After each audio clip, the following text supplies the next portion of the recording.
السلام عليكم ورحمة الله وبركاته. إن الحمد لله نحمده ونستعينه ونستغفره ونعوذ بالله من شرور أنفسنا ومن سيئات أعمالنا. من يهده الله فلا مضل له ومن يضلل فلا هادي له. وأشهد أن لا إله إلا الله وحده لا شريك له وأشهد أن محمدا عبده ورسوله. أما بعد. سبحانك لا علم لنا إلا ما علمتنا إنك أنت العليم الحكيم. اللهم رب اشرح لي صدري ويسر لي أمري واحلل عقدة من لساني يفقهوا قولي. اللهم ربنا زدنا علما نافعا. எல்லா புகழும் அகிலங்கள் அனைத்திற்கும் ஏக இறைவனாகிய தூணின்றி வான் படைத்த அல்லாஹ் ஒருவனுக்கே உரித்தானதாகும். அவனது சாந்தியும் சமாதானமும் அவனுடைய இறுதி தூதர் முஹம்மது ரசூலுல்லாஹ் ஸல்லல்லாஹு அலைஹி வஸல்லம் அவர்கள் மீதும் அவர்களை பின்பற்றி வாழ்ந்த சத்திய சஹாபாக்கள், தாபீன்கள், தபா தாபீன்கள், உலமாக்கள், நல்லோர்கள், நாம் நேசிப்பவர்கள், நம்மை நேசிப்பவர்கள் அனைவரின் மீதும், குறிப்பாக இங்கு அமர்ந்திருக்கக்கூடிய நம் அனைவரின் மீதும் என்றென்றும் நின்று நிலவட்டுமாக. எல்லாம் உள்ள அல்லாஹ்வின் நல்லடியார்களே, கடந்த வகுப்பில் நாம் என்ன பார்த்தோம்?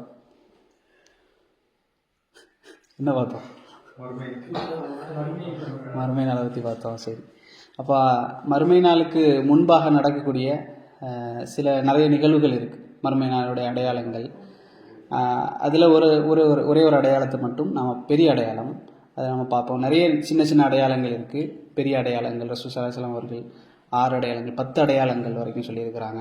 இப்போ அந்த அடையாளங்களில் ஒரு அடையாளத்தை இன்ஷா அல்லாஹ் பார்ப்போம். எதற்காக நமக்கு மறுமை நாளுடைய அடையாளங்களை பார்க்குறோம் அப்படின்னா, அதில் மிக முக்கியமான ஒரு விஷயம் இருக்குது. என்னென்னா, வெறுமனே கதை கேட்பது போல் இந்த மாதிரி மறுமை நாளுக்கு முன்பாக இதெல்லாம் நடக்கும் அப்படின்னு கதை கேட்டுட்டு போகிற ஒரு விஷயம் அல்ல. மறுமை நாளுடைய விஷயங்கள் எப்படி இருக்கும் அப்படின்னா தெளிவாக இருக்கும். அது நடக்கக்கூடிய நேரத்தில் எந்த நிகழ்வாக இருந்தாலுமே தெளிவாக தெரியும், இது மறுமை நாளுடைய ஒரு அடையாளம் அப்படின்னு. அது இல்லாமல் நாம் தேடி கண்டுபிடிச்சி ஆய்வு செஞ்சு தேட வேண்டிய விஷயம் அல்ல மறுமை நாளுடைய அடையாளங்கள். அதுவே நமக்கு தெரியும் இது மறுமை நாளுடைய அடையாளம் என்பதற்காக. முஃமின்கள், முஸ்லீமாக இருக்கக்கூடிய நாம இந்த உலகத்தில் நிம்மதியாக இருக்கிறோம் அப்படின்னா, ஒவ்வொருத்தரும் நம்ம லைஃப்பில் நிம்மதியாக இருக்கிறோம் அப்படின்னா அதுக்கு ஒரு காரணம் மறுமை நாள் தான். நம்ம தெரிஞ்சோ தெரியாமையோ மறுமை நாளை நம்புறதுனால தான் நாம் இந்த உலகத்தில் நிம்மதியாக இருக்கிறோம். சில இடங்களில் யாராவது நம்ம சக்திக்கு மீறி நம்மளை ஏதாவது தொல்லை பண்ணுறதோ அல்லது அநியாயம் செய்கிறதோ அல்லது ஏதாவது ஒரு ஏமாத்து வேலை செய்கிறதோ, இந்த மாதிரிலாம் நம்ம லைஃப்பில் நடக்கும் ஏதாவது ஒரு கட்டத்தில். அப்படி நடக்கக்கூடிய கட்டத்தில் அதே மாதிரி சில விஷயங்களை நாம் இழக்கக்கூடிய நேரத்தில் நாம் கோபத்தை கட்டுப்படுத்தி கொள்வது. இன்னும் உலகத்தை எடுத்துக்கொண்டா தற்கொலையில் மிக குறைவான அளவில் இருக்கக்கூடியவங்க முஸ்லீம் சமூகம், தற்கொலை செய்யக்கூடிய பட்டியலில். ஏன் அப்படின்னு பார்க்கக்கூடிய நேரத்தில் நமக்கெல்லாம் இருக்கக்கூடியது மறுமை நாளுடைய அந்த நம்பிக்கை தான். இங்கே இல்லைனாலும் அங்கே பார்த்துக்கலாம். இந்த ஒரு நம்பிக்கையின் காரணமாகத்தான் முஸ்லீம்கள் நிம்மதியாக இருக்கிறோம். இது நம்ம தெரிஞ்சோ தெரியாமலோ அல்லாஹ் நமக்கு கொடுத்த ஒரு பெரிய ஒரு நியாமத். இந்த ஏகத்துவத்தை கொண்டு அல்லாஹ் நிறைய நியாமத்துகளை செஞ்சுருக்கிறான். அதாவது நம்ம சொல்லிக்கிட்டே போகலாம். இப்போது சாதி மத அடிப்படையில் பிரித்து வைக்கிறதுல இருந்து நிறைய அடிப்படைகளில் இஸ்லாம் அப்படிங்கிற ஒரு மார்க்கத்தில் இருக்கிறதுனாலேயே நமக்கு நிறைய அட்வான்டேஜஸ் இருக்குது. அதில் ஒன்று தான் இந்த மறுமை நாளை பற்றின ஒரு விஷயம். அப்போது அந்த மறுமை நாள் எப்படி இருக்கும் அப்படிங்கிறத பற்றி நாம் கடந்த வகுப்பில் பார்த்தோம். அது எப்படியெல்லாம் நிகழும் அப்படிங்கிற சம்பந்தமாக. அந்த மறுமை நாள் என்ன அப்படின்னு சொன்னால், அது வெறுமனே நியாய தீர்ப்பு நாள் மட்டுமல்ல, அதற்கான தண்டனையும் கொடுக்கப்படக்கூடிய ஒரு நாள். இந்த நாளில் எந்த அளவுக்கு ரசூல் ஸல்லல்லாஹு அலைஹி வஸல்லம் சொல்கிறாங்கன்னா, ஒரு ஆடு இன்னொரு ஆடை முட்டுச்சுன்னா கூட அந்த ஆடு திருப்பி அந்த ஆட்டை முட்டக்கூடிய அளவிற்கு அந்த அளவுக்கு எல்லா விஷயங்களும் நுனியாக அல்லாஹ் தீர்ப்பு கொடுக்கக்கூடிய ஒரு நாள் தான் அந்த நாள் என்பதை நம்ம தெரிந்து கொள்ளணும். அப்போது அந்த நாளினுடைய தாக்கம் எப்படி இருக்குன்னா, இந்த உலகத்தில் யாராவது ஒரு மனிதன் நமக்கு அநியாயம் செஞ்சுட்டான் அப்படின்னா நம்ம அந்த மனிதன் மேலே உடனே ஒரு கோபம் வரும். அந்த கோபம் உச்சத்தில் இருக்கும். அது நாள் போக போக போக போக கிட்டத்தட்ட ஒரு வருஷம், 2 வருஷம், ஒரு 5 வருஷம் ஆயிடுச்சுன்னா அந்த கோபம் அப்படியே தணிஞ்சிரும். அவன் எவ்வளோ பெரிய அநியாயம் செஞ்சுருந்தாலும் கூட ஒரு 5 வருஷத்துக்கு அப்புறம் அப்படியே தணிஞ்சிரும். ஒரு 10 வருஷத்துக்கு அப்புறம் சரி செஞ்சுட்டு போயிட்டான், என்ன செய்யறது, மன்னிச்சு விட்டுருவோம் இப்படின்னு சொல்லி மன்னிப்போம். ஆனால் நல்லா நம்ம விளங்கி கொள்ளணும், மறுமை நாள் அப்படி இல்லை. அல்லாஹு ரப்புல் ஆலமீன் எழுதி வச்சிருப்பானே அவன் இந்த அநியாயம் செஞ்சான் அப்படின்னு, அந்த நாளில் உங்களுக்கு எந்த அளவுக்கு அந்த கோபம் இருந்ததோ அதே அளவு கோபத்தை அல்லாஹ் அங்கே கொண்டு வைப்பான். நீங்கள் அந்த நேரத்தில் எந்த அளவுக்கு கோவப்பட்டீங்களோ அந்த கோபத்தோடு தான் மறுமை நாளில் நிற்பீங்க. அவனுக்கு முன்பாக யார் உங்களுக்கு அநியாயம் செய்தாரோ அந்த அநியாயம் செய்யப்பட்டவருக்கு முன்பாக அவரிடத்திலிருந்து நன்மையை பெற்றுக்கொள்வதாக இருந்தாலும் சரி, அல்லது நம்மளுடைய தீமை பாவங்களை தூக்கி அவன் மேல சுமத்துறதுலையும் நமக்கு எந்த அளவுக்கு கோபம் இருந்ததோ அந்த அளவுக்கு கோபம் அப்பவும் இருக்கும். அல்லாஹ் எந்த அளவுக்கு கோவப்படுவானோ அந்த அளவு அப்படியே மெயின்டைன் பண்ணுவான் அல்லாஹ் ரப்பல் ஆலமீன். நீங்க பார்க்கலாம், அல்லாஹ் எந்த அளவுக்கு சொல்லி காட்டுறான் அப்படின்னா, ரசூல் ஸல்லல்லாஹு அலைஹி வஸல்லம் அவர்களுக்கு காலத்துக்கெல்லாம் முன்னால 1000 ஆண்டுகள் அந்த மாதிரி 100 ஆண்டுகளுக்கு முன்பாக நடந்த சம்பவங்களை குரான்ல சொல்லி காட்டி ரசூல் ஸல்லல்லாஹு அலைஹி வஸல்லம் அவர்களுக்கு அல்லாஹ் சொல்லி காட்டுவான். இந்த மனிதர்களை இந்த மக்கள் நெருப்புல போட்டாங்க, அந்த மக்கள் எல்லாம் அழுதாங்க, அவங்க அல்லாஹ்வை அழைத்தார்கள், ஆனா அந்த எதிரி என்ன செஞ்சான், நெருப்புல போட்டான், ஃபிரௌன் நெருப்புல வீசினா, இப்படியெல்லாம் அல்லாஹ் ரப்பல் ஆலமீன் சொல்லி காட்டிக்கிட்டு அந்த மனிதர்களுக்கான தண்டனையை எப்போ வச்சிருக்கிறான், மறுமை நாளில் கொடுப்பதாக வச்சிருக்கிறான். அப்ப இதுதான் மறுமை நாளுடைய ஒரு விஷயம். அப்ப அந்த மறுமை நாளை பத்தி நம்ம கடைசி வகுப்புல நாம படிச்சிட்டோம். அப்ப இன்றைக்கு நாம என்ன படிக்க போறோம்னா, அந்த மறுமை நாள் எந்த அளவுக்கு நெருக்கமாக இருக்குது அப்படின்னு. நமக்கெல்லாம் என்ன சிந்தனை அப்படின்னா, மறுமை நாள் எப்போவோ நடக்க போகுது, அது எப்போ நம்மெல்லாம் அப்போல்லாம் இருக்க மாட்டோம், அப்போ அதுக்கு முன்னாடி நிறைய விஷயங்கள் நடக்க வேண்டியது இருக்கு அப்படின்னு. ஆனா நம்ம எடுத்து பார்த்தோம், ரசூல் ஸல்லல்லாஹு அலைஹி வஸல்லம் சொல்றாங்க, நானும் மறுமை நாளும் இப்படி அனுப்பப்பட்டிருக்கோம் அப்படின்றாங்க. நான் தான் மறுமை நாள், என்னுடைய வஹி, ரசூல் ஸல்லல்லாஹு அலைஹி வஸல்லம் நபித்துவம் ஒரு அறிகுறி, ரசூல் ஸல்லல்லாஹு அலைஹி வஸல்லம் மவுத் மறுமை நாளுடைய ஒரு அறிகுறி. அந்த அளவுக்கு ரசூல் ஸல்லல்லாஹு அலைஹி வஸல்லம் அவர்களும் மறுமை நாளும் ஒன்றாக அனுப்பப்பட்டிருக்கிறாங்க. எந்த அளவுக்கு ரசூல் ஸல்லல்லாஹு அலைஹி வஸல்லம் அவர்கள் ஒரு நாள் சொல்றாங்க, அதாவது அல்லாஹ் சொல்றான், சந்திரன் பிளக்கப்பட்டு விட்டது, மறுமை சமீபமாகி விட்டது அப்படின்னு சொல்றான் அல்லாஹ். சந்திரன் பிளந்து விட்டது, மறுமை நெருங்கி விட்டதுன்னு சொல்றான். சந்திரன் எப்போ பிளக்கப்பட்டது, ரசூல் ஸல்லல்லாஹு அலைஹி வஸல்லம் அவருடைய காலத்தில் 1446 வருஷத்துக்கு முன்னால பிளக்கப்பட்டது அப்படின்னு சொல்லி அல்லாஹ் சொல்லி காட்டுறான். அந்த அளவுக்கு நெருக்கம். நாம நினைக்கிறோம் 1400 வருஷம் கடந்துருச்சே அப்படின்னு. அப்போ ரசூல் சஹாபாக்கள் எப்படி நினைச்சாங்கன்னா, இப்போ வந்துருமோ அப்படின்னு நினைச்சாங்க. ஏன்னா ரசூல் ஸல்லல்லாஹு அலைஹி வஸல்லம் மரணம் மறுமை நாளுடைய அறிகுறியாச்சே. ரசூல் ஸல்லல்லாஹு அலைஹி வஸல்லம் ஒரு நாள் வீட்டில் உறங்கிட்டு இருக்கிறாங்க, திடீர்னு முழிக்கிறாங்க. முழிச்சு தன்னுடைய மனைவி இடத்துல சொல்றாங்க, ரசூலுல்லாஹ். மனைவி கேட்கிறாங்க, என்ன ஆச்சுன்னு கேட்கிறாங்க. ரசூலுல்லாஹ் சொல்றாங்க, யஜூஜ் மௌஜூஜ் அடைக்கப்பட்டிருக்கக்கூடிய சிவரு சின்ன அளவுல திறக்கப்பட்டுருச்சு அப்படின்றாங்க. அப்போ அந்த அளவுக்கு நெருக்கமாக மறுமை நாளுடைய அறிகுறிகள் இருக்கிறது.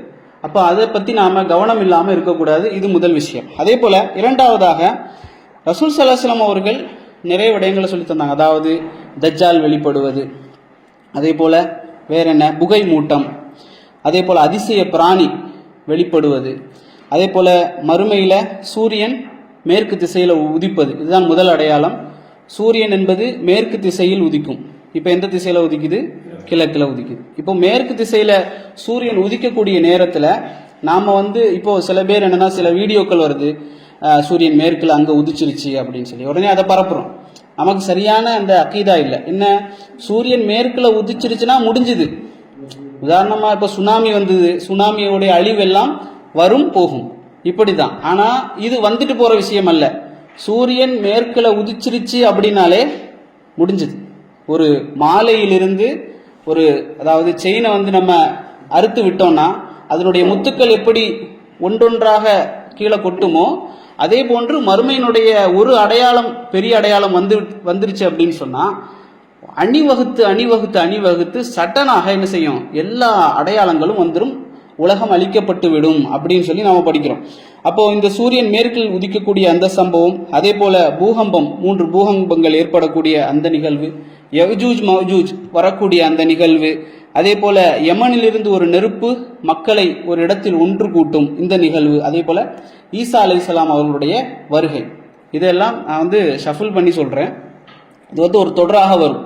தஜ்ஜால் வருவது, மஹதி அலைஹிஸ்ஸலாம் இருப்பது, தஜ்ஜாலை கொல்வதற்காக ஈசா அலைஹிஸ்ஸலாம் வருவது, ஈசா அலைஹிஸ்ஸலாம் அவர்களுக்கு வந்து தஜ்ஜாலை கொன்றதற்கு பிறகு யஜூஜ் மௌஜூஜ் வெளிப்படுவது, இப்படி ஒரு தர்த்தீபில் போகும், ஒரு ஆர்டர்ல போகும். ஆனால் அதை பத்தி நாம படிக்கல. இப்ப தஜ்ஜாலை பத்தி இன்ஷா அல்லாஹ் இன்றைய வகுப்புல, தஜ்ஜால் என்பவன் யார், அவன் யாரு, அவன் எங்க இருக்கிறான், அவன் உயிரோடு இருக்கிறானா அல்லது இனிதான் அவன் படைக்கப்படுவானா, அவன் மனிதனா ஷைத்தானா, இப்படிங்கிற விஷயங்களை நாம் பார்க்கணும். ஏன் அப்படின்னு சொன்னா, இன்றைக்கு பெரும்பாலான வழிகேட விதைக்கக்கூடிய மக்கள் என்ன செய்யறாங்க அப்படின்னா, தஜ்ஜால் என்பவன் டிவி, தஜ்ஜால் என்பவன் ஒற்றைக்கண் அப்படின்னு சொல்லி நம்ம கேள்விப்பட்டிருப்போம். அப்ப தஜ்ஜால் என்பவன் ஒற்றைக்கண் அப்படிங்கிறனால டிவி எப்படி இருக்கு, ஒரு லைட்டு. அப்ப இதுதான் தஜ்ஜால் அப்படின்னு சில பேர். அதே போல சிலர் இந்த சில நாட்டினுடைய அரசாங்கத்தினுடைய அந்த பிரைம் மினிஸ்டர் அவங்களெல்லாம் சொல்லி இவங்க தான் தஜ்ஜால் என்பதாக, அல்லது தஜ்ஜால் என்பவன் இல்லவே இல்லை, அது ஒரு கான்செப்ட், அது தஜ்ஜாலுடைய சிஸ்டம் தான் இந்த உலகத்தில் வருமே தவிர தஜ்ஜால் வரமாட்டான், இப்படி எல்லாம் சொல்லி சில மக்கள் சொல்லுவாங்க. ஆனால் நம்ம ஹதீஸையும் ரசூலுல்லாஹி செய்திகளை வச்சு பார்க்கக்கூடிய நேரத்தில் தஜ்ஜால் என்பவன் ஆதமுடைய பிள்ளைகளில் ஒருவன், அவன் யூத சமூகத்தை சார்ந்தவன் அப்படிங்கிற சம்பந்தமா அல்லாஹ்வுடைய தூதர் ஸல்லல்லாஹு அலைஹி வஸல்லம் செய்திகள் புகாரி முஸ்லிம் போன்ற கிரந்தங்கள்ல வருவதை நம்ம பார்க்கலாம். முதலாவதாக இந்த தஜ்ஜால் என்பவன் எப்போது வெளிப்படுவான் அப்படின்னு சொன்னா, அவன் ரசூலுல்லாஹி ஸல்லல்லாஹு அலைஹி சொன்னாங்க, அவனுக்கு ஒரு மிகுதியான கோபம் வரக்கூடிய நேரத்தில் அவன் வெளிப்படுவான். எந்த அளவுக்கு, அப்துல்லா இப்னு உமர் ரதியல்லாஹு அன்ஹு அவர்கள் ஒரு மனிதரை சோதிச்சு பார்க்குறாங்க. அந்த ரசூலுல்லாஹி ஸல்லல்லாஹு அலைஹி காலத்துல ஒரு சிறுவன் வந்து என்ன செய்யறான், யூதனாக இருக்கக்கூடிய அந்த சிறுவன் வந்து பிறக்கிறான். அவனுடைய பேர் வந்து அப்துல்லா, அவனுடைய பேர் வந்து ஷாஃபி அப்படின்னு சொல்லுவாங்க. அவனுடைய உண்மையான பேர் வந்து அப்படி பார்த்தோம்னு சொன்னா அப்துல்லா இப்னு சையாத். அவருடைய தந்தை வந்து சையாத், அவருடைய பேர் வந்து அப்துல்லா. அந்த பையன் வந்து பிறக்கிறான், அவனுடைய பேர் அப்துல்லா இப்னு சையாத், ஷாஃபி அப்படின்னு சொல்லுவாங்க, ஷாஃபி இப்னு சையாத் அப்படின்னு சொல்லுவாங்க. இப்போ இந்த சிறுவன் வந்து பிறக்கக்கூடிய நேரத்தில் ரசூலுல்லாஹி ஸல்லல்லாஹு அலைஹி வஸல்லம் அவர்கள் மதீனாவுக்கு போறாங்க. மதீனாவில் தான் அந்த பையன் வந்து பிறந்து வளர்றான். அப்போ இந்த பையன் பிறந்து வளரக்கூடிய நேரத்தில் ஒரு கட்டத்தில் என்ன செய்யறாங்கன்னா, அந்த பையன் வந்து விளையாடி கொண்டிருக்கிறான் குழந்தைகளோடு. அப்போ குழந்தைகளோடு விளையாடி கொண்டிருக்கக்கூடிய நேரத்தில் மக்கள் எல்லாம் பேசுறாங்க, இந்த சிறுவன் வந்து ஒரு வித்தியாசமான செயல்பாடு கொண்டவன் அப்படின்னு சொல்லி பேசும்போது ரசூல் ஸல்லல்லாஹு அலைஹி வஸல்லம் வந்து அவனை பார்க்கறதுக்கு செல்றாங்க. செல்லக்கூடிய நேரத்தில் ரசூல் ஸல்லல்லாஹு அலைஹி வஸல்லம் அவர்கள் அவனிடத்துல போய் கேட்குறாங்க, நான் என்னை நபியாக நீ ஏற்றுக்கொள்கிறாயா அப்படின்னு கேட்குறாங்க ரசூலுல்லாஹி ஸல்லல்லாஹு அலைஹி வஸல்லம். அப்போ அந்த பையன் வந்து அப்பதான் பார்க்குறான் ரசூல் ஸல்லல்லாஹு அலைஹி வஸல்லம். பார்த்துட்டு அவன் சொல்றான், ஆமா நீங்க நபி என்பதை நான் ஏற்றுக்கொள்கிறேன் அப்படின்னு சொல்றான். இரண்டாவது அவன் ரசூல் ஸல்லல்லாஹு அலைஹி வஸல்லம் அவர்களை பார்த்து கேட்குறான், என்னை நீங்கள் அல்லாஹ்வுடைய தூதர்னு ஏற்றுக்கொள்கிறீங்களா அப்படின்னு கேட்குறான். அப்போ ரசூல் ஸல்லல்லாஹு அலைஹி வஸல்லம் சொல்றாங்க, ஆமன்து பில்லாஹி வ ரசூலிஹி அப்படின்னு சொல்றாங்க. இது வந்து ஒரு நமக்கு எப்போ எல்லாம் தவறான சிந்தனை வருதோ அப்போ சொல்ல வேண்டிய ஒரு துவா தான் இது, ஆமன்து பில்லாஹி வ ரசூலிஹி அப்படின்றது. உதாரணமாக நமக்கு சில கேள்விகள் வரும், இதை படைச்சது யார், இப்படி கேட்டு கடைசியில் அல்லாஹ்வை படைத்தது யார் அப்படிங்கிற கேள்வி வந்து நிற்கும் ஒவ்வொரு மனுஷனுக்கும். அந்த நேரத்தில் நாம சொல்லணும், ஆமன்து பில்லாஹி வ ரசூலிஹி, அல்லாஹும் அல்லாஹ்வுடைய தூதரையும் நான் ஈமான் கொண்டேன் அப்படின்னு சொல்லி ஈமானை புதுப்பிக்கிறது. சரி, அப்போ ரசூல் ஸல்லல்லாஹு அலைஹி வஸல்லம் அவர்கள் அந்த மாதிரி அந்த பையனிடத்துல சொல்றாங்க. அப்போ ரசூல் ஸல்லல்லாஹு அலைஹி வஸல்லம் அவர்களிடத்துல கேட்குறாங்க, உனக்கு என்ன செய்தி வருது அப்படின்னு கேட்குறாங்க, நீ எதை நினைக்கிற அப்படின்னு கேட்குறாங்க. உடனே அந்த சிறுவன் சொல்றான், எனக்கு நல்ல செய்தியும் வருது, கெட்ட செய்தியும் வருது, தீய செய்திகளும் எனக்கு வருது அப்படின்னு சொல்றான். அப்போ ரசூல் ஸல்லல்லாஹு அலைஹி வஸல்லம் அவர்கள் அவனிடத்துல திருப்பி கேட்குறாங்க, சரி நான் இப்போ மனசுல ஒன்று நினைக்கிறேன், நீ அதை சொல்லு அப்படின்றாங்க. அப்போ ரசூல் ஸல்லல்லாஹு அலைஹி வஸல்லம் அவர்கள் அந்த துஹான் என்று சொல்லக்கூடிய புகை மூட்டம், அந்த சூறாவை வந்து மனசுல நினைக்கிறாங்க ரசூல் ஸல்லல்லாஹு அலைஹி வஸல்லம். உடனே அந்த சிறுவன் என்ன செய்யறான் அப்படின்னா, துஹ் அப்படின்னு சொல்றான். துஹான் அப்படிங்கிறது அந்த வார்த்தை, அந்த சிறுவன் வந்து இந்த பாதி அளவுக்கு வந்துட்டான். அப்ப ரசூல் ஸல்லல்லாஹு அலைஹி வஸல்லம் அவர்கள் சொல்றாங்க, உடனே என்னை விட்டு தூரப்போ அப்படின்றாங்க, என்னை விட்டு தூரப்போ, நீ குழப்பத்தில் இருக்கிற அப்படின்றாங்க. அப்ப அந்த சிறுவன் வந்து எப்படி இருக்கிறான் அப்படின்னு சொன்னா, ஷைத்தானால பாதிக்கப்பட்ட, அதாவது நமக்கெல்லாம் தெரியும் அல்லாஹ் ரப்புல் ஆலமீன் வஹியை மலக்குமார்களுக்கு அறிவிப்பாங்க. ஏதாவது இந்த உலகத்தில் நடக்க போகுது செய்யணும் அப்படின்னு சொன்னா அல்லாஹ் மலக்குமார்களுக்கு அந்த செய்தியை கொடுப்பான். கொடுக்கக்கூடிய நேரத்தில் ஷைத்தான்கள் என்ன செய்யும், வானத்தில் ஏறி சென்று அந்த செய்திகளை என்ன செய்யும், ஒட்டு கேட்கக்கூடிய செயலில் ஈடுபடும். ரசூல் ஸல்லல்லாஹு அலைஹி வஸல்லம் சொல்றாங்க, அப்படி ஒட்டு கேட்கக்கூடிய நேரத்தில் அல்லாஹ் எரிக்கல்களின் மூலம் அவற்றை விரட்டுகிறான் அப்படி. அப்ப இந்த ஒட்டு கேட்டு கொண்டு வரக்கூடிய இந்த ஷைத்தான்களின் மூலம் இவனுக்கு இந்த செய்தி கிடைத்திருக்கலாம். இப்போ ஜோசியர்களை நீங்க பார்க்கலாம், ரசூல் ஸல்லல்லாஹு அலைஹி வஸல்லம் சொல்றாங்க, இந்த மாதிரி ஒட்டு கேட்டு கொண்டு வரக்கூடிய ஷைத்தான்கள் என்ன செய்யும், ஒரே ஒரு விஷயத்த இந்த மனிதர்களிடத்துல சொல்லும். சொல்லக்கூடிய நேரத்தில் அவர்கள் 100 விஷயங்களை சொல்லுவாங்க, அதுல 99 பொய்களோடு ஒரு உண்மையை கலந்து சொல்லி விடுவார்கள். மக்கள் என்ன செஞ்சிருவாங்க, ஜோசியக்காரர்களை நம்பி விடுவார்கள். அப்ப அதே போல இந்த மனிதனுக்கு, இந்த சிறுவனுக்கு ஏதோ ஒரு ஷைத்தானுடைய ஊசலாட்டம் இருப்பதாக ரசூல் ஸல்லல்லாஹு அலைஹி வஸல்லம் அவங்க என்ன செய்யறாங்க, என்னை விட்டு தூரப்போ அப்படின்னு சொல்றாங்க. உடனே உமர் ரலியல்லாஹு அன்ஹு அவர்கள் இந்த செய்தியை அவங்க தான் அறிவிக்கிறாங்க புகாரில. இப்போ உமர் ரலியல்லாஹு அன்ஹு சொல்றாங்க, அல்லாஹ்வுடைய தூதரிடத்துல யா ரசூலல்லாஹ் தானி, எனக்கு அனுமதி தாங்க, இவனுடைய தலையை நான் என்ன செய்யறேன், வெட்டுறேன், இவன் தான் தஜ்ஜால் அப்படின்றாங்க உமர் ரலியல்லாஹு அன்ஹு. அப்போ ரசூல் ஸல்லல்லாஹு அலைஹி வஸல்லம் சொல்றாங்க, விட்டு விடுங்கள், இவன் தஜ்ஜாலாக இருந்தால் இவனுக்கான அதிகாரம் யாருக்கு கொடுக்கப்பட்டிருக்கு, ஈசா அலைஹிஸ்ஸலாம். ஈசா அலைஹிஸ்ஸலாம் அவர்கள் தான் அவனை கொல்வார்கள். இவன் தஜ்ஜால் இல்லை என்றால், இவன் தஜ்ஜாலாக இருந்தால் அவனை கொல்லக்கூடிய அதிகாரம் என்பது ஈசா அலைஹிஸ்ஸலாம் அவர்களுக்கு தான், உங்களால அதை நடத்த முடியாது. அவன் தஜ்ஜாலாக இல்லை என்றால் இவனை கொல்வதனால் எந்த ஹைரும் இல்லை அப்படின்றாங்க ரசூல் ஸல்லல்லாஹு அலைஹி வஸல்லம் அவர்கள். அப்ப ரசூல் ஸல்லல்லாஹு அலைஹி வஸல்லம் அவர்கள் தெளிவாக சொல்லல இவன் தஜ்ஜாலா தஜ்ஜால் இல்லையா என்ற அந்த குழப்பம். இன்னொரு முறை ரசூல் ஸல்லல்லாஹு அலைஹி வஸல்லம் அவர்கள் என்ன செய்யறாங்க அப்படின்னா, அவனுடைய தோட்டத்துக்கு போறாங்க. அவனுடைய வீடு, அவனுடைய தோட்டம் அமைந்திருக்கக்கூடிய இடத்துக்கு போறாங்க. அவன் ஒரு படுக்கையில வந்து படுத்து தூங்கி கொண்டிருக்கிறான். உடல்ல வந்து அந்த அந்த துணியை கொண்டு மூடி படுத்து கிடக்கிறான். படுத்து கொண்டிருக்கும் நேரத்தில் ஏதாவது ஒன்றை முணுமுணுத்து கொண்டிருக்கக்கூடிய நேரத்தில் ரசூல் ஸல்லல்லாஹு அலைஹி வஸல்லம் அவர்கள் மரத்துக்கு பின்னால ஒளிந்து ஒளிந்து ஒளிந்து ஒளிந்து போய் அவன் என்ன சொல்றான் அப்படிங்கிறத கேட்குறாங்க. கேட்கக்கூடிய நேரத்தில் அந்த சிறுவனுடைய அம்மா என்ன செய்யறாங்கன்னா சத்தம் போடுறாங்க, யா ஷாஃபி அப்படின்னு சொல்லி சத்தம் போடுறாங்க. சத்தம் போட்ட உடனே அந்த பையன் வந்து என்ன செய்யறான், விழிச்சிடுறான். ரசூல் ஸல்லல்லாஹு அலைஹி வஸல்லம் அவர்கள் தோழர் இடத்துல சொல்றாங்க, அந்த அம்மா மட்டும் அந்த பையனை எழுப்பாம இருந்து நான் அவன் சொல்லக்கூடிய அந்த முணுமுணுக்கக்கூடிய செய்திகளை கேட்டிருந்தேன் அப்படின்னா இவன் யார் என்பதை நான் வந்து தெளிவாக உங்களுக்கு சொல்லி இருப்பேன் அப்படின்னு சொல்றாங்க. அந்த இடத்திலும் அது தடை செய்யப்பட்டு விட்டது. அதே போல இன்னொரு இடத்துல அப்துல்லா இப்னு உமர் ரலியல்லாஹு அன்ஹு அவர்கள் ஒரு முறை போறாங்க. அந்த சிறுவன் வந்து விளையாடி கொண்டிருக்கும் நேரத்தில் அப்துல்லா இப்னு உமர் ரலியல்லாஹு கேட்குறாங்க, உன்னை பத்தி எல்லாருமே வந்து தஜ்ஜால் தஜ்ஜால் சொல்றாங்களே, அது உண்மை தானே அப்படின்னு. அவன் சொல்றான், இல்ல அப்படி இல்லை அப்படி இல்லை அப்படி. அப்ப அப்துல்லா இப்னு உமர் ரலியல்லாஹு அன்ஹு அவர்கள் திரும்ப திரும்ப திரும்ப திரும்ப அவன்கிட்ட கேட்டுக்கொண்டே இருக்கிறாங்க. எந்த அளவுக்கு அவன் நல்ல கோவப்பட்டுட்டான். கோவப்பட்ட உடனே அப்துல்லா இப்னு உமர் ரலியல்லாஹு அன்ஹு சொல்றாங்க, அவன் கோபத்தின் காரணமாக அவனுடைய உடல் எல்லாம் பருத்து பெருசாகி அந்த தெருவினுடைய வீதியை அடைக்கக்கூடிய அளவுக்கு அவன் வந்து பெருசாயிட்டான். அப்போ இதை வந்து ஹப்ஸா ரலியல்லாஹு அன்ஹா இடத்துல இப்னு உமர் ரலியல்லாஹு சொல்றாங்க. சொன்ன உடனே ஹப்ஸா ரலியல்லாஹு கேட்கறாங்க, நீங்க என்ன எதிர்பார்த்தீங்க, அவனை கோவப்படுத்தி உங்களுக்கு அவன்கிட்ட இருந்து என்ன எதிர்பார்த்தீங்க அப்படின்னு. அப்துல்லா இப்னு உமர் சொல்றாங்க, நீங்க நபியவங்க சொல்லி நீங்க கேட்டது இல்லையா, அந்த தஜ்ஜால் என்பவன் மிகுந்த அந்த கோபத்தின் காரணமாகத்தானே வெளிப்படுவான், ஒருவேளை இவன் வெளிப்படுவானா அப்படிங்கிறத நான் என்ன செஞ்சேன், செக் பண்ணி பார்த்தேன் அப்படின்னு சொல்லி சொல்றான். அப்ப இந்த ஒரு சம்பவத்தை நாம் பார்க்கிறோம்.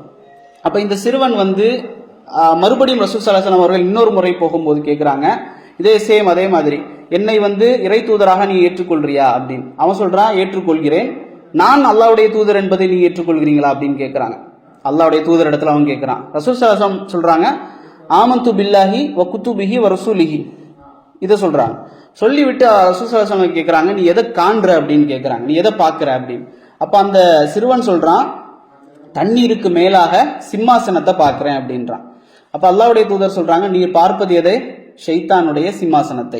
அல்லாஹ்வுடைய தூதர் ஒரு ஹதீஸ்ல சொல்லுவாங்க, ஷைத்தான் என்ன செய்வான், கடலுக்கு மேலாக அவனுடைய சிம்மாசனத்தை போட்டு அமர்ந்து அங்கிருந்து தான் அவன் என்ன செய்வான், தன்னுடைய இப்லீஸ் அவனுடைய வேலையாட்கள் ஷைத்தான்களுக்கெல்லாம் வேலை வாங்குறது அங்கு இருந்துதான். அப்போ அல்லாஹ்வுடைய தூதர் சொல்றாங்க, நீ வந்து எதை பார்க்குற, ஷைத்தானை பார்க்குற அப்படின்னு சொல்லி. இன்னொரு சந்தர்ப்பத்தில் இந்த சிறுவன் வளர்ந்து பெரியவனாகி விட்டான்.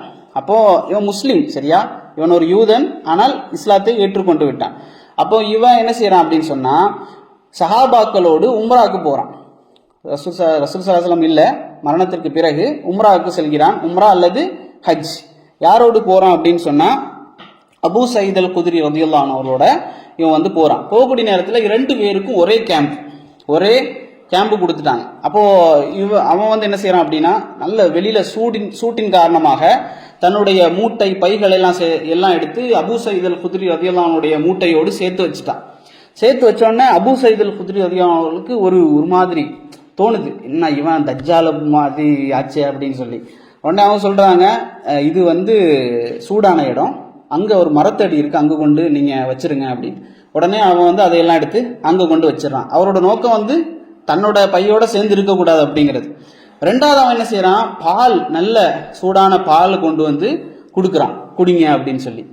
இதை பார்த்த உடனே அபூ சயீத் ரலியல்லாஹு அன்ஹு என்ன செய்யறாங்க அப்படின்னா, இது நல்ல சூடா இருக்கு, நான் குடிக்க மாட்டேன், சூடான பால்லாம் குடிக்க மாட்டேன்னு சொல்லி அவங்க சொல்றாங்க. எனக்கு குடிக்கணும்லாம் இருந்துச்சு, ஆனா சூடான பால் சொல்லி நான் அதை இது பண்ணிட்டேன். அப்ப அதையும் என்ன செஞ்சுட்டாங்க, விட்டுட்டாங்க. உடனே இதை பார்த்துட்டு இருந்த அவன் என்ன செஞ்சான் அப்படின்னா, அவன் வந்து இவன் ஷாஃபி என்ன செய்யறான் அப்படின்னா சொல்றான், இந்த மக்கள் எல்லாம் பேசிக்கொள்றதெல்லாம் கேட்டு கேட்டு கேட்டு எனக்கு வந்து ஒரு கயிறை எடுத்து என்னை நானே கழுத்து இறுக்கி தற்கொலை செஞ்சு கொள்ளலாம் போல இருக்குது. அப்படி மக்கள் என்ன வந்து தப்பா பேசுறாங்க. நான் வந்து தஜ்ஜால் இல்லை. நீங்க யாரு? அன்சாரி. அபு சயீத் ரலியல்லாஹு சொல்றாங்க, நீ ஒரு சஹாபி தானே, நீங்கள் ஒரு சஹாபி, நீங்கள் அல்லாஹ்வுடைய தூதர் ஸல்லல்லாஹு அலைஹி வஸல்லம் அவருடைய செய்திகளை அறிந்தவர் தானே அப்படின்னு சொல்றான். சொல்லிட்டு அவன் சொல்றான், நீங்கள் அறியவில்லையா? ரசூல் ஸல்லல்லாஹு அலைஹி வஸல்லம் சொல்லி இருக்கிறாங்களே, தஜ்ஜாலுக்கு பிள்ளை கிடையாது, எனக்கு பிள்ளைகள் இருக்கிறாங்க மதீனாவில், நான் விட்டுட்டு வந்திருக்கிறேன். ரசூல் ஸல்லல்லாஹு அலைஹி வஸல்லம் சொல்லியிருக்காங்க, நான் முஸ்லீம் அல்ல, தஜ்ஜால் முஸ்லீம் அல்லன்னு சொல்லியிருக்கிறாங்க. நான் இஸ்லாத்தை ஏற்றுக்கொண்டு உங்களோடு உம்ராவுக்கு வரவில்லையா? ரெண்டாவது. மூணாவது அவன் கேட்கிறான், தஜ்ஜால் என்பவன் மக்கா மதீனா போன்ற பிரதேசங்களுக்குள்ளாக நுழைய முடியாதுன்னு ரசூலுல்லாஹ் சொல்லியிருக்காங்களே, நான் பிறந்தது மதீனா, நான் வளர்ந்தது மதீனா, இப்போது மக்காவை நோக்கி நான் உங்களோட பயணிச்சு கொண்டிருக்கிறேனே, இன்னுமா எனக்கு உங்களுக்கு சந்தேகம்? நான் தஜ்ஜால் இல்லை என்பதற்கு இன்னும் என்ன தேவை அப்படின்னு சொல்லி கேட்குறாங்க. அப்போ அபு சயீத் ரலியல்லாஹு சொல்றாங்க, இதெல்லாம் கேட்டு கேட்டு கேட்டு கேட்டு எனக்கு அவன் மேலே ஒரு இறக்கம் வந்துருச்சு. இறக்கம் வந்து சரிதானே, கரெக்டு தானே, நல்லா தானே பேசுகிறான் அப்படி. உடனே அவன் சொல்கிறான், இதெல்லாம் பேசி முடித்த உடனே, ஆனால் எனக்கு ஒன்று தெரியும் அப்படின்றான். என்ன தெரியும்? எனக்கு வந்து தஜ்ஜால் எங்கே இருக்கிறான், அவனுடைய தந்தை யார், அவனுடைய தாய் யார், அவன் இப்போது என்ன செய்து கொண்டிருக்கிறான் என்பதெல்லாம் எனக்கு தெரியும் அப்படின்னு சொல்கிறான். இதை கேட்ட உடனே அபு சயீத் மறுபடியும் என்னடா இது அப்படின்னு சொல்லி அவர் சொல்கிறார், நாசமா போ அப்படின்றார். நீ வந்து வைலக், நீ நாசமா போ அப்படின்னு சொல்லிட்டு அவர் என்ன செய்யறாரு, விலகி விடுகிறார். இது வந்து இந்த ஷாஃபி இப்னு சையாத் அல்லது அப்துல்லா இப்னு சையாத் பற்றி வரக்கூடிய செய்தி. சஹாபாக்களுக்கு மத்தியில கருத்து வேறுபாடு. அப்போ இவன் தஜ்ஜாலா தஜ்ஜால் இல்லையா என்று சொல்லி கருத்து வேறுபாடு இருக்கு. ரசூல் ஸல்லல்லாஹு அலைஹி வஸல்லம் அவர்களும் என்ன செய்யல, தெளிவான ஒரு முடிவை சொல்லல. அப்போ இதற்கு பிறகு ஒரு ஹர்ராவுடைய யுத்தம் நடக்குது. ரசூல் ஸல்லல்லாஹு அலைஹி வஸல்லம் மரணத்திற்கு எல்லாம் பின்னால ஹர்ராவுடைய ஒரு யுத்தம் நடக்குது. அந்த யுத்தத்தோடு அவன் வந்து எங்கு சென்றான் என்பது தெரியவில்லை அப்படிங்கிற ஒரு செய்தி இருக்குது. அப்போ இன்னொரு செய்தி என்ன அப்படின்னு சொன்னா, ரசூல் ஸல்லல்லாஹு அலைஹி வஸல்லம் அவர்கள் ஒரு முறை பள்ளிவாசல்ல தொழுகை நடத்திவிட்டு என்ன செய்யறாங்கன்னா அமர்ந்து கொண்டு இருக்கிறாங்க. அமர்ந்து கொண்டிருக்கக்கூடிய நேரத்தில் ஒரு தமீமுத்தாரி ரதியல்லாஹு அன்ஹு அவர்கள், தமீமுத்தாரி ரதியல்லாஹு அன்ஹு அவர்கள் வர்றாங்க. தமீமுத்தாரி ரதியல்லாஹு அன்ஹு அவர்கள் யார் அப்படின்னு சொன்னா, ஒரு கிறிஸ்தவர், பலஸ்தீனத்தை சேர்ந்த ஒரு கிறிஸ்தவர். அவர் என்ன செய்யறாரு, வந்து அவர்களோடு அமர்ந்திருக்கிறார். அப்ப ரசூல் ஸல்லல்லாஹு அலைஹி வஸல்லம் அவர்கள் தொழுது முடிச்சோன்னு சொல்றாங்க, யாரும் எந்திரிச்சு போக வேண்டாம், எல்லாரும் தொழுத இடத்திலேயே என்ன செய்யுங்க, அமர்ந்திருங்கள் அப்படின்னு சொல்லி சொல்றாங்க. அப்ப எல்லாரும் அமர்ந்து இருக்கிறாங்க. அப்போ ரசூல் ஸல்லல்லாஹு அலைஹி வஸல்லம் சொல்றாங்க, நான் உங்களிடத்தில் எதையெல்லாம் சொன்னேனோ அதையெல்லாம் தமீமுத்தாரி பார்த்ததாக சொல்கிறார், அதையெல்லாம் கேளுங்க அப்படின்னு சொல்லி ரசூல் ஸல்லல்லாஹு அலைஹி வஸல்லம் அவர்கள் தமீமுத்தாரி ரலியல்லாஹு அன்ஹு அவர்களுக்கு நடந்த செய்திகளை சொல்றாங்க. தமீமுத்தாரி வந்து கிறிஸ்தவர், இந்த சம்பவத்தோடு அவர் இஸ்லாத்துக்கு வருகிறார். தமீமுத்தாரி என்ன செய்யறாங்க அப்படின்னா, அவர்கள் தங்களுடைய கூட்டம் லக்கும் ஜுத்தம் அப்படின்னு சொல்லக்கூடிய அவர்களுடைய அந்த குலத்தோடு 30 பேர் கொண்ட கூட்டம் என்ன செய்யறாங்க, படகுல பயணிச்சு போறாங்க. பயணிச்சு போகக்கூடிய நேரத்துல சரியான மழை, சூறாவளி, காற்று எல்லாம் வீசுது. வீசி அந்த 30 ஒரு மாசம் 30 மக்களும் ஒரு மாசம் என்ன செய்யறாங்க, கடல்ல அலக்களிக்கப்படுறாங்க. ஒரு மாசம் அலக்களிக்கப்பட்டு ஒரு தீவுல போய் அவங்க என்ன செய்யறாங்க, மேற்கு திசையில் இருக்கக்கூடிய ஒரு தீவுல போய் அந்த கடல் தானாகவே தஞ்சம் புகுது. தஞ்சம் புகுந்த உடனே இந்த 30 பேரும் கீழே இறங்குறாங்க, அந்த தீவுக்குள்ள இறங்குறாங்க. தீவுக்குள்ள இறங்கின உடனே ஒரு மிருகம் அங்க வருது. அதை எப்படி சொல்றாங்கன்னு சொன்னா, அந்த அவங்க பார்த்துட்டு சொல்றாங்க, அந்த மிருகத்தினுடைய முன்பகுதி எது பின்பகுதி எது அப்படிங்கிறது கூட தெரியாத அளவிற்கு முடிகளால அது சூழப்பட்டிருக்கு. அப்படிப்பட்ட நிறைய முடி வச்சு ஒரு உயிரினம், அது என்ன உயிரினம் தெரியல. அப்போ அவங்க கேட்குறாங்க, நீ யார் அப்படின்னு கேட்குறாங்க. வைலக், நாசமா போ, நீ யார் அப்படின்னு கேட்குறாங்க. வைலக் அப்படிங்கிறது வந்து அந்த அரபிகள் பயன்படுத்தக்கூடிய வார்த்தை. அப்போ நீ யார் அப்படின்னு கேட்குறாங்க. அது சொல்லுது ஜஸ்ஸாஸா அப்படின்னு சொல்லுது. அது என்ன, அந்த உயிரினம் வந்து பேசுது, ஜஸ்ஸாஸா, நான் ஜஸ்ஸாஸா அப்படின்னு சொல்லுது. அது சொல்லுது, நீங்க வாங்க, உள்ள வாங்க, உள்ள ஒரு மனிதர் இருக்கிறார், உங்களுக்காக காத்து கொண்டிருக்கிறார் அப்படின்னு சொல்லி அந்த மிருகம் என்ன செய்யுது, பிராணி கூட்டி கொண்டு போகுது. அப்போ இந்த 30 பேர் என்ன செய்யறாங்கன்னா, அவங்க சொல்றாங்க, ஷைத்தானோ இது அப்படின்னு சொல்லி நாங்கள் பயந்து கொண்டே போனோம், உள்ளேயும் ஒரு ஷைத்தான் இருக்குது போல அப்படின்னு சொல்லி நாங்கள் பயந்து கொண்டு அந்த ஜஸ்ஸாஸாவுக்கு பின்னால செல்றோம். இந்த ஹதீஸுக்கு பேரே வந்து ஹதீஸ் ஜஸ்ஸாஸா அப்படின்னு சொல்லுவாங்க.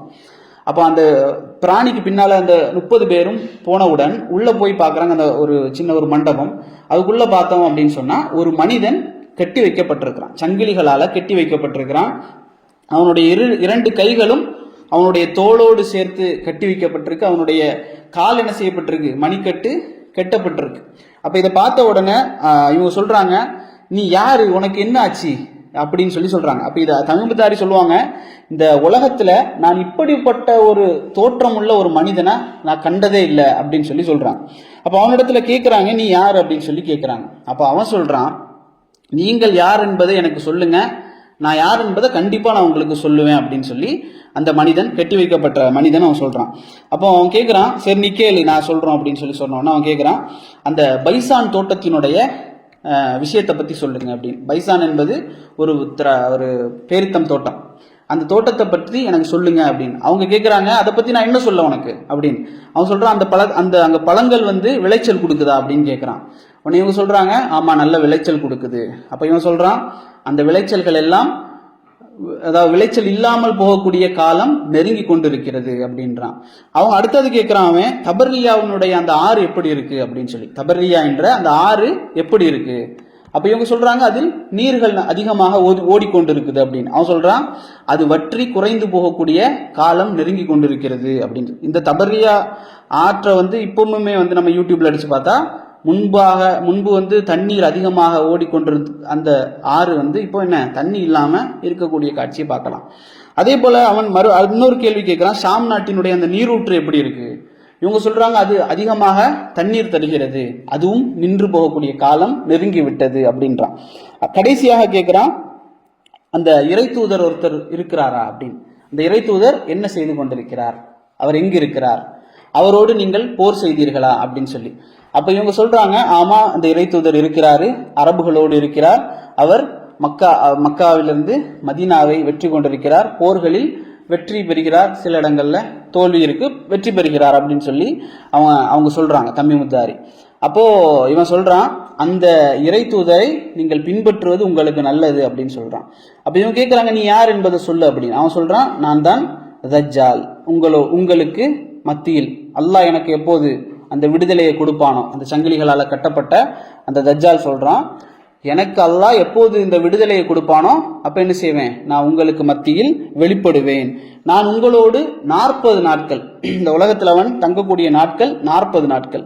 இந்த 40 நாட்களில் அவன் கால் பதிக்காத இடமே உலகத்தில் கிடையாது. எல்லா உலகத்தில் இருக்கக்கூடிய எல்லா மூலைகளுக்கும் அவன் பயணிப்பான். எந்த இடத்தை தவிர 2 புனித ஸ்தலங்களை தவிர, மக்கா ஒன்று, அதே போல மதீனா என்று சொல்லக்கூடிய அந்த தைபா.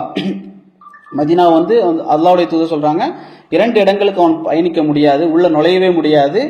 மக்கா ஒன்று, தைபா ஒன்று அப்படின்னு ரசூல் ஸல்லல்லாஹு அலைஹி வஸல்லம் சொல்லிட்டு அந்த தொழுது கொண்டு தானே உட்கார்ந்து இருக்கிறாங்க.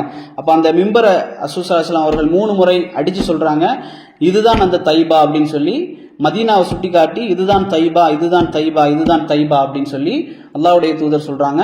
இந்த 2 இடங்களுக்கு அவனால் நுழைய முடியாது அப்படின்னு அல்லாஹ்வுடைய தூதர் ஸல்லல்லாஹு அலைஹி வஸல்லம் அவர்கள் சொல்லக்கூடிய அந்த செய்தியை நம்ம பார்க்கலாம். அடுத்ததாக இந்த தஜ்ஜாலை பொறுத்த வரைக்கும் இவனுடைய பேர் மசீஹ் தஜ்ஜால் அப்படின்னு சொல்லுவோம்.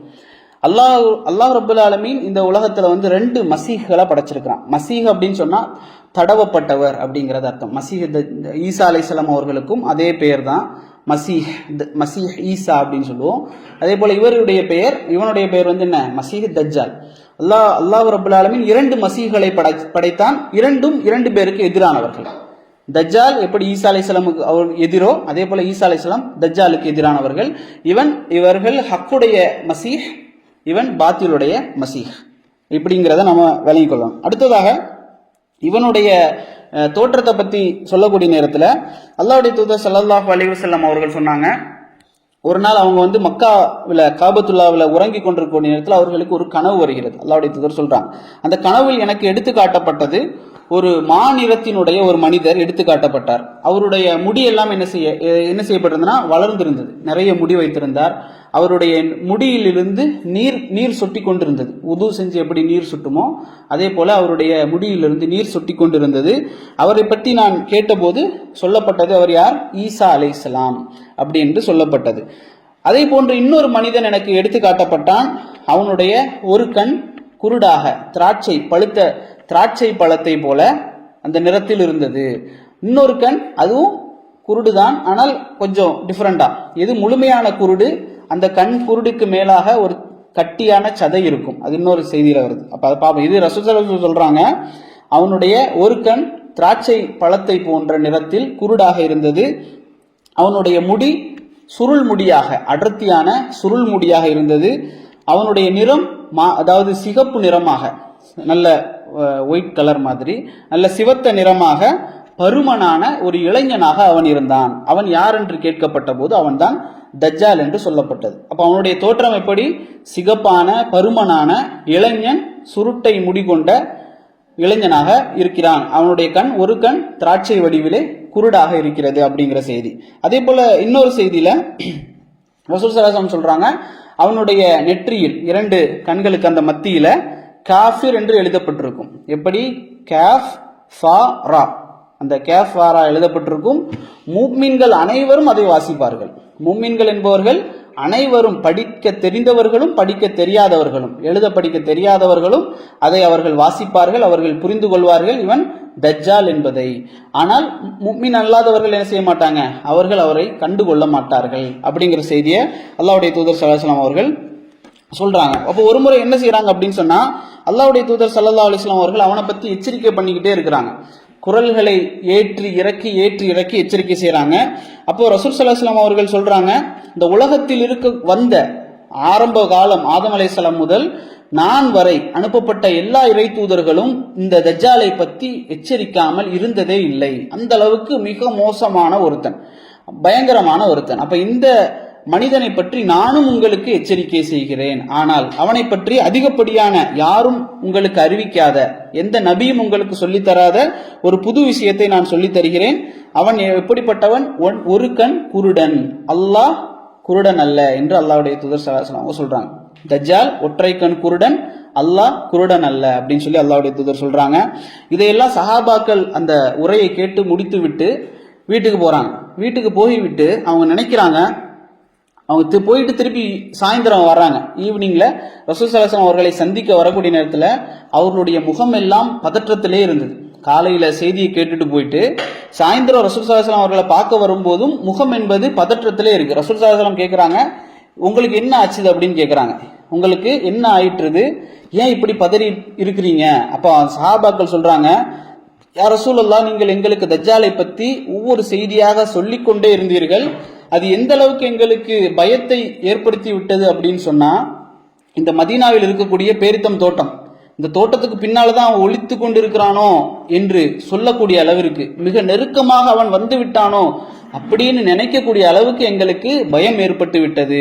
அதனால்தான் நாங்கள் பயந்தே இருக்கிறோம் அப்படின்னு சொல்றாங்க. அப்ப அல்லாஹ்வுடைய தூதர் சொல்றாங்க, நான் உயிரோடு இருக்கக்கூடிய இந்த காலகட்டத்தில் அவன் வந்தான் என்று சொன்னால் உங்களுக்கு ஆதரவாக நான் வாதிடுவேன், உங்களுக்கு நான் பாதுகாப்பு தருவேன். ஆனால் நான் மரணித்து விட்டால் எனக்கு பிறகு உங்களுக்கு பாதுகாப்பு நீங்கள் ஒவ்வொருவருக்கொருவர், உங்களுக்கு நீங்கள் தான் பாதுகாப்பு தேடிக்கொள்ள வேண்டும். உங்களுக்கு அல்லாஹ்விடத்தில் பொறுப்பாக அல்லாஹுவை ஒப்படைத்து விட்டு நான் செல்கிறேன் அப்படின்னு சொல்லி ரசூல் ஸல்லல்லாஹு அலைஹி வஸல்லம் சொல்றாங்க. இந்த இடத்துல நம்ம மிக முக்கியமாக ஒன்ன கவனிக்க வேண்டிய விஷயம் என்ன அப்படின்னு சொன்னா, அல்லாஹ்வுடைய தூதர் ஸல்லல்லாஹு அலைஹி வஸல்லம் அவர்கள் இருந்திருந்தால் நமக்கெல்லாம் பாதுகாப்பு. ஆனால் அல்லாஹ்வுடைய தூதர் ஸல்லல்லாஹு அலைஹி வஸல்லம் அவர்களுடைய மரணத்திற்கு பிறகு ஒவ்வொரு மனிதனும் அவனை பற்றி அறிந்து கொள்வது ஒரு இல்ம், அது படிக்கணும். அவனை பற்றி அறிந்து கொள்ளாமல் அவன் வந்ததற்கு பிறகு வந்துட்டான்னு வைங்களேன். அதாவது இப்போ எப்படின்னா, சிலர் மஹதி அலைஹிஸ்ஸலாம் அழைக்கிறாங்க பாட்டு பாடி, அது சில பேர் போடவும் செய்கிறாங்க நம்ம மக்கள் தெரியாம, மஹதி வரணும் மஹதி வரணும். மஹதி வந்தா என்ன? மஹதி வந்து விட்டால் அடுத்து தஜ்ஜால் வெளிப்பட்டு விடுவான். அதாவது கான்ஸ்டான்டினோப்பிள் என்று சொல்லப்படக்கூடிய இஸ்தான்புல், துர்க்கியில் இருக்கக்கூடிய இஸ்தான்புல் கைப்பற்றப்பட்டு விட்டால் தஜ்ஜால் வெளிப்பட்டு விடுவான். மஹதி அலைஹிஸ்ஸலாம் அவங்க இருப்பாங்க. மஹதி அலைஹிஸ்ஸலாம் இருக்கக்கூடிய நேரத்தில் இந்த தஜ்ஜால் வெளிப்பட்டு விடுவான் என்று சொன்னால் அல்லாஹ்வுடைய தூதர் ஸல்லல்லாஹு அலைஹி வஸல்லம் சொல்றாங்க, இந்த தஜ்ஜால் வெளிப்படக்கூடிய காலத்தில் நீங்கள் இருந்து விடாதீர்கள். அது அந்த அளவுக்கு மிக மோசமானது. எந்த அளவுக்கு மோசமானது அப்படின்னு சொன்னா, ஒரு மனிதன் நினைப்பான், நான் இவனிடத்தில் என்ன செய்ய மாட்டேன், இவனுடைய வித்தைகள்ல சிக்கி விட மாட்டேன் என்று நினைப்பான். ஆனால் அவனிடத்தில் அவன் செல்லக்கூடிய நேரத்தில், அவன் காட்டக்கூடிய விஷயங்களை பார்க்கக்கூடிய நேரத்தில் அவன் என்ன செய்து விடுவான்? அந்த ஃபித்னாவுக்குள் விழுந்து விடுவான். எந்த அளவுக்கு ஃபித்னா? அவனிடத்தில் ஒரு நீரோற்றம் போல ஒரு காட்சி தரக்கூடிய ஒரு இதுவும் இருக்கும், நெருப்பு காட்சி தரக்கூடிய ஒரு விஷயத்தையும் வைத்திருப்பான். இன்றைக்கு பார்க்கக்கூடிய மேஜிக் எல்லாவற்றையும் தூக்கி சாப்பிடக்கூடிய அளவுக்கு அவன் வித்தைக்காரன். அல்லாஹ்வுடைய உதவியை கொண்டு அவன் செய்யக்கூடியது. எந்த அளவுக்கு? ஒரு மனிதனை கொன்று உயிர்ப்பித்து எழுப்பக்கூடிய அளவுக்கு ஆற்றல் கொண்டவன். அப்ப இந்த தஜ்ஜால் என்ன செய்கிறான் அப்படின்னு சொன்னா, அவருக்கு அடுத்தது வரும் இன்ஷா அல்லாஹ். அப்ப அவனுடைய தோற்றத்தை பத்தி நம்ம தெரிந்து கொள்ளணும். சுருட்டை முடி, நல்ல பருமனான, சிகப்பான, ஒரு கண் குருடான, பேரித்தம்பழம் போன்று குருடான, அவனுடைய ஒரு கண்ணின் பக்கத்துல கெட்டியான சதை ஒட்டி கொண்டிருக்கும். இவன் என்ன செய்வான்? 40 நாட்கள் இந்த உலகத்தில் எல்லா இடங்களையும் சுற்றி வருவான், 2 இடங்களை தவிர அப்படிங்கிறத பார்த்துட்டோம். இவன் புறப்படக்கூடிய இடம் என்ன அப்படின்னு சொன்னா, ரசூல் ஸல்லல்லாஹு அலைஹி வஸல்லம் சொல்றாங்க, ஷாம் நாட்டினுடைய கடலில் இருந்து வருவான், இல்லை யமன் நாட்டினுடைய கடலில் இருந்து வருவான், இல்லை கிழக்கு பகுதியை நோக்கி அல்லாஹ்வுடைய தூதர் கை காட்டி சொல்றாங்க, இந்த பகுதியிலிருந்து தான் அவன் வருவான் என்று 3 முறை அல்லாஹ்வுடைய தூதர் ஸல்லல்லாஹு அலைஹி வஸல்லம் அவர்கள் கை காட்டினார்கள். அதே போல இன்னொரு செய்தியில் ரசூல் ஸல்லல்லாஹு அலைஹி வஸல்லம் அவர்கள் கிழக்கை கை காட்டி சொல்றாங்க. அதே போல குராசான் என்று சொல்லக்கூடிய அந்த இடத்திலிருந்து வருவான் என்று அல்லாஹ்வுடைய தூதர் சொன்னாங்க. இன்னொரு செய்தியில இஸ்பஹான் என்று சொல்லக்கூடிய, இன்றும் இருக்கு, அஸ்பஹான் சொல்லுவாங்க, இஸ்பஹான் அப்படின்னு சொல்லுவாங்க, ஈரான்ல இருக்கக்கூடிய ஒரு பகுதி.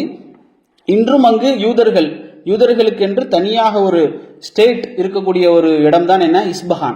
அல்லாஹ்வுடைய தூதர் சொன்னாங்க, இந்த இஸ்பஹானிலிருந்து அவன் புறப்படுவான் என்று சொன்னார்கள். அவனோடு 70,000 மக்கள் அவனோடு சேர்ந்து புறப்படுவார்கள். 70,000 பேர். அவர்கள் என்ன ஆடை அணிந்திருப்பார்கள் என்பது உட்பட ரசூல் ஸல்லல்லாஹு அலைஹி வஸல்லம் சொன்னாங்க.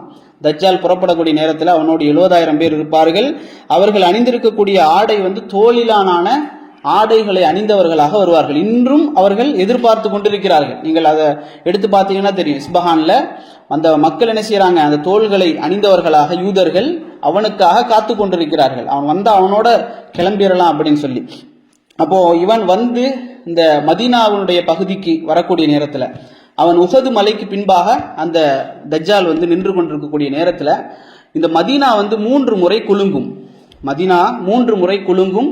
இந்த குலுங்கக்கூடிய நேரத்துல இந்த மதீனாவில் இருக்கக்கூடிய முனாஃபிக்குகளும் குஃபார்களும் காஃபிர்களும் என்ன செய்யப்படுவாங்க? வெளியேற்றப்படுவாங்க. அவங்களே வெளியேறிடுவாங்க.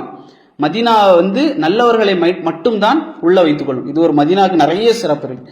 அதுல மிக முக்கியமான சிறப்பு மதீனா நல்லவர்களை மட்டும்தான் உள்ள வைத்திருக்கும், மற்றவர்களை அது வெளியேற்றி கொண்டே இருக்கும். இப்ப மறுமை நாள்ல அந்த 3 முறை குலுங்கியவுடன் முனாஃபிக்குகளும் குஃபார்களும் வெளியேறி தஜ்ஜாலோடு போய்விடுவார்கள். அப்போ மதீனாவிலிருந்து அந்த நேரத்தில் மனிதர்களில் சிறந்த ஒரு மனிதன் அந்த மதீனாவை விட்டு வெளியேறி தஜ்ஜாலை சந்திப்பான். சந்திக்கக்கூடிய நேரத்துல இவன் சொல்லுவான், என்னை ரப்பாக நீ ஏற்றுக்கொள்வாயா அப்படின்னு கேட்பான். அவன் அந்த மனிதன் முஸ்லீம். அந்த மதீனாவினுடைய அந்த மனிதன் அவன் முஸ்லீம். அவன் சொல்லுவான், உன்னை பற்றி இறைத்தூதர் எனக்கு எச்சரிச்சிருக்கிறாங்க, நீ தஜ்ஜால் என்று சொல்லுவான். அப்போ அவன் சொல்லுவான், இன்னொரு சந்தர்ப்பத்தில் இன்னொரு மனிதர்கிட்ட கேட்பான், அதாவது உன்னுடைய தாயையும் தந்தையும் நான் உயிர்ப்பித்து விட்டால் நீ என்ன நம்புவியா? இறைவனாக நம்புவியா அப்படின்னு. அவர் சொல்லுவார்கள், ஆமா அப்படின்னு சொல்லுவாங்க. உடனே அவனுடைய தாயையும் தந்தையும் அவன் உயிர்ப்பித்தது போன்று காட்டுவான். எப்படி? 2 ஷைத்தான்களை அவன் கொண்டு அந்த தாயினுடைய உருவத்திலும் தந்தையினுடைய உருவத்திலும் நிறுத்தி அவன் காட்டி விடுவான். அந்த பெற்றோர்கள் சொல்வார்கள், யாபுனை, என்னுடைய மகனே, இவனை நீ ரப்பாக நம்பு என்று சொல்லுவாங்க ஷைத்தான். அப்போ அவர்கள் நம்புவார்கள். அப்ப இந்த மனிதன் என்ன செய்வான் அப்படின்னு சொன்னா நம்ப மாட்டான். உடனே அவன் சொல்லுவான், நான் உன்னை கொன்று உன்னை உயிர்ப்பித்து காட்டுறேன் அப்படின்னு சொல்லி அவனை கொன்று விடுவான். கொல்லக்கூடிய ஆற்றலும் உயிர்ப்பிக்கக்கூடிய ஆற்றலும் அல்லாஹ் ஒருவனுக்கே உரியது. அப்ப இவன் அப்படி செஞ்ச உடனே அவர்கள் மறுபடியும் உயிர்ப்பித்து எழுந்துவான். அந்த மனிதன் எழுந்தவுடன் தஜ்ஜால் சொல்லுவான், இப்போ என்ன நம்புறியா அப்படின்னு. அப்ப அவன் சொல்லுவான், இப்பதான் நான் உறுதியா நம்புறேன் நீ தஜ்ஜால் என்பதாக. இந்த செய்தியையும் அல்லாஹ்வுடைய தூதர் எனக்கு சொல்லி தந்திருக்கிறார்கள் அப்படின்னு சொல்லி அந்த மனிதன் சொல்றான். அதற்கு பிறகு அவனால கொல்ல முடியாது. அப்ப இந்த செய்திகள் எல்லாமே நம்ம சுத்தி எடுத்து பார்த்தா என்னென்ன நடக்குது, என்ன ஃபித்னாக்கள் நடந்தாலும், இந்த பெரிய ஃபித்னாக்கள் நடந்தாலும் நம்ம அதுல வழி தவறி போக மாட்டோம் அப்படிங்கிறத நாம விளங்கிக்கொள்ளணும். இரண்டாவது, இந்த பெரிய ஃபித்னாக்களுக்கே நாம ஒரு முஃமின் வழி தவற மாட்டோம் அப்படின்னு சொன்னா சின்ன சின்ன ஃபித்னாக்கள், அதாவது இப்போ மந்திரிச்சு கயிறு கொடுக்கறது, தண்ணியில ஓதி இது தீதுருன்னு கொடுக்கறது, இந்த மாதிரி தர்காக்கள்ல போய் சில விஷயங்களை செய்யறது, இதெல்லாம் என்ன, ஒரு நம்பிக்கையற்ற விஷயம். அல்லாஹ்வும் அல்லாஹ்வுடைய தூதரும் கற்றுத்தராத அந்த விஷயத்திற்கு சக்தி இருப்பதாக நம்புவது. அப்போ ஒரு மனிதன் தஜ்ஜாலை பத்தி சரியா விளங்கி கொண்டான், அவனுடைய ஃபித்னாக்களை விளங்கி கொண்டான் அப்படின்னா இந்த சின்ன ஃபித்னாக்களில் கூட ஒரு முஃமின் என்ன செய்ய மாட்டான், விழுந்து விட மாட்டான். அப்ப இந்த மனிதன் கொல்லப்பட்டு மறுபடியும் உயிர்ப்பித்து எழுப்பப்பட்டவுடன் அந்த மனிதன் என்ன செய்வான், அவன் இன்னும் முஃமினாகவே இருப்பான். மதீனாவில் சிறந்த முஸ்லிம்கள் அங்கு இருந்து கொண்டு இருப்பார்கள். அதே போல அவன் என்ன செய்வான், மலையை வரவைத்து காண்பிப்பான். அதே போன்று காய்ந்த நிலங்களிலிருந்து அவன் புற்பூண்டுகளை முளைப்பித்து காண்பிக்கக்கூடியனாக அந்த தஜ்ஜால் இருப்பான். அதே போல இவனுக்கு பின்னால் செல்லக்கூடிய மக்களில் பெரும்பாலான மக்கள் எப்படி இருப்பாங்க அப்படின்னு சொன்னா, அல்லாஹ் சொன்னாங்க, பெண்கள் அதிகமாக இவனுக்கு பின்னால் செல்வார்கள். எந்த அளவுக்கு ரசூலுல்லாஹி சொல்றாங்க, அந்த வீட்டினுடைய ஆண் மகன்கள் என்ன செய்வாங்க அப்படின்னா தன்னுடைய தாயையும் தன்னுடைய சகோதரிகளையும் சங்கிலிகளால் வீட்டில் கட்டி வைத்து இருப்பார்கள். அவனுக்கு பின்னால போயிருவாங்களோ என்று சொல்லக்கூடிய அளவிற்கு அவர்கள் இருப்பார்கள். இன்றைக்கு நாம பார்க்கிறோம், தஜ்ஜால் வருவதற்கு முன்பாகவே அவனுடைய ஃபித்னாக்கள்ல பெண்கள் அதிகமாக இருக்கிறாங்க. சோசியல் மீடியாக்கள் அல்லது மற்ற விஷயங்கள்ல தஜ்ஜால் தான் வரல, ஆனா அவன் வந்தா என்னெல்லாம் இருக்குமோ அதே போன்று அந்த நடவடிக்கைகள்ல ஈடுபடுறாங்க. இன்னும் ஆண்களும் அப்படித்தான், ஆண்களும் பெரும்பாலானவர்கள் அப்படித்தான். பெண்கள் அதிகமாக நாம பார்க்கலாம் அந்த தஜ்ஜாலுடைய அந்த சிஸ்டங்களுக்கு பின்பாக செல்லக்கூடியவர்களையும் நாங்கள் பார்க்கலாம். அப்ப ரசூல் ஸல்லல்லாஹு அலைஹி வஸல்லம் அவர்கள் இந்த விஷயங்களை நமக்கு சொல்லி தந்தாங்க. அப்ப இந்த தஜ்ஜால் வெளிப்படக்கூடிய இடங்கள் நாம தெரிஞ்சு வச்சிருக்கிறோம். இஸ்தான் அந்த கிழக்கு பகுதியில் இருக்கக்கூடிய இஸ்பஹான், அதை ஒட்டி இருக்கக்கூடிய பகுதிகளிலிருந்து அவன் வெளிப்படுவான். எப்போது வெளிப்படுவான், துருக்கியில் இருக்கக்கூடிய இஸ்தான்புல், கான்ஸ்டான்டினோப்பிள் வெற்றி கொள்ளப்படக்கூடிய நேரத்தில் அந்த மக்கள் முஸ்லிம்கள் கைப்பற்றுவார்கள். அதாவது இதுக்கு முன்னாலேயும் கைப்பற்றப்பட்டிருக்கு, கான்ஸ்டான்டினோப்பிள் முஸ்லிம்களுடைய காலத்தில் கைப்பற்றப்பட்டிருக்கு. அதுவும் ஒரு மர்மையினுடைய அடையாளம். ஆனா அது திரும்ப திரும்ப கைப்பற்றப்படும். அப்போ கடைசியாக கைப்பற்றப்படக்கூடிய நேரத்துல அங்க முஸ்லிம்கள் இருப்பாங்க. ஷாம்ல இருந்து பயணிச்சு போன முஸ்லிம்கள் துருக்கியில இருப்பாங்க. துருக்கியில இருக்கக்கூடிய நேரத்தில் அவர்களுக்கு சொல்லப்படும், தஜ்ஜால் வெளிப்பட்டு விட்டான் அப்படின்னு சொல்லப்படும். உடனே அவர்கள் என்ன செய்வாங்கன்னா பயந்து வீட்டுக்கு ஓடிடுவாங்க, ஷாமுக்கு ஓடிடுவாங்க. எல்லோரும் ஓடியதற்கு பிறகு உண்மையான ஒரு அறிவிப்பு வரும், தஜ்ஜால் வெளிப்பட்டு விட்டான் அப்படிங்கிற அறிவிப்பு வரும். அது உண்மையான அறிவிப்பாக இருக்கும். இதையெல்லாம் நம்ம படிச்சிட்டோம். அடுத்தது அவனுடைய தோற்றம் நமக்கு தெரிஞ்சிருச்சு, அவன் செய்யக்கூடிய வேலைகள் எல்லாம் தெரிஞ்சிருச்சு, அவன் வைத்திருக்கக்கூடிய நதி நீர் போன்ற நிலை, அதே போல நெருப்பு போன்ற நிலை. அல்லாஹ்வுடைய தூதர் சொன்னாங்க, அந்த தண்ணீரை அருந்த வேண்டும் என்று அதில் விழுந்து விடாதீர்கள், அது நெருப்பு என்று சொன்னார்கள். அந்த நெருப்பு என்று ஒன்று வைத்திருப்பானே, அதை நீங்கள் அறிந்து கொள்ளுங்கள், அது குளிர்ந்த நீர் என்று சொன்னாங்க. தண்ணீர் கூட சொல்லல, அது குளிர்ந்த நீர் என்று சொன்னார்கள். அதே போன்று சில மனிதர்களை தஜ்ஜால் நெருப்பு போன்ற, சொர்க்கம் நரகம் போன்று வைத்திருப்பான். அதில் அவன் நரகத்தில் தூக்கி போடுகிறேன் என்று சொல்லி போடுவான். அதில் நீங்கள் விழுந்து கொள்ளுங்கள், அது என்னவாக இருக்கும், சுவனமாக இருக்கும் என்று அல்லாஹ்வுடைய தூதர் ஸல்லல்லாஹு அலைஹி வஸல்லம் சொன்னாங்க. அப்ப இந்த தஜ்ஜாலை யார் வெற்றி கொள்வார்கள் அப்படின்னு சொன்னா, தஜ்ஜாலை ஈசா அலைஹிஸ்ஸலாம் அவர்கள் வெற்றி கொள்வார்கள். டமஸ்கஸில் இருக்கக்கூடிய வெள்ளை மாளிகை இன்றும் இருக்கிறது. அந்த வெள்ளை மாளிகையில் ஈசா அலைஹிஸ்ஸலாம் அவர்கள் இறங்குவார்கள். 2 மலக்குமார்கள் அவர்களை சுமந்தவர்களாக ஈசா அலைஹிஸ்ஸலாம் அவர்கள் அந்த வெள்ளை மாளிகையில் இறங்குவார்கள். இறங்கியதற்கு பிறகு ஈசா அலைஹிஸ்ஸலாம் அவர்கள் பள்ளிவாசலுக்கு தொழுகைக்காக வருவார்கள். அங்கு யார் தொழுது கொண்டிருப்பாங்க அப்படின்னு சொன்னா, இமாம் மஹதி அவங்க என்ன செய்வாங்க, மஹதி அலைஹிஸ்ஸலாம் அவர்கள் தொழுது கொண்டிருப்பார்கள். இமாமுக்காக முன்னுக்கு நிற்பாங்க. ஈசா அலைஹிஸ்ஸலாம் அவர்கள் அப்போது அந்த பள்ளிவாசலுக்குள் தொழுகைக்காக நுழைவார்கள். நுழைந்தவுடன் அங்கு ஜமாத் நிக்குது. ஈசா அலைஹிஸ்ஸலாம் அவர்களை பார்த்தவுடன் இமாம் மஹதி அறிந்து கொள்வார், இது ஈசா என்பதாக. அவர் சொல்வாரு, நீங்க தொழுக வைங்க அப்படின்னு சொல்லுவார். ஏன்னா யார் இவரு, இறைத்தூதரை நீங்க தொழுக வைங்க அப்படின்னு சொல்லுவாரு இமாம் மஹதி. அப்ப ஈசா அலைஹிஸ்ஸலாம் அவர்கள் சொல்வார்கள், நீங்கள் தான் இந்த சமூகத்துக்கு இமாமாக ஆக்கப்பட்டிருக்கிறீங்க, நான் உங்களைத்தான் பின்பற்றணும். ஏன்னா ஈசா அலைஹிஸ்ஸலாம் அவர்கள் பின்பற்ற போகக்கூடிய மார்க்கம் என்பது குர்ஆன். ரசூல் ஸல்லல்லாஹு அலைஹி வஸல்லம் அவருடைய இந்த குர்ஆனை தான் அவங்க என்ன செய்வாங்க, பின்பற்றுவாங்க. அப்ப ஈசா அலைஹிஸ்ஸலாம் அவர்கள் பின்னால் நின்று தொழுவார்கள்.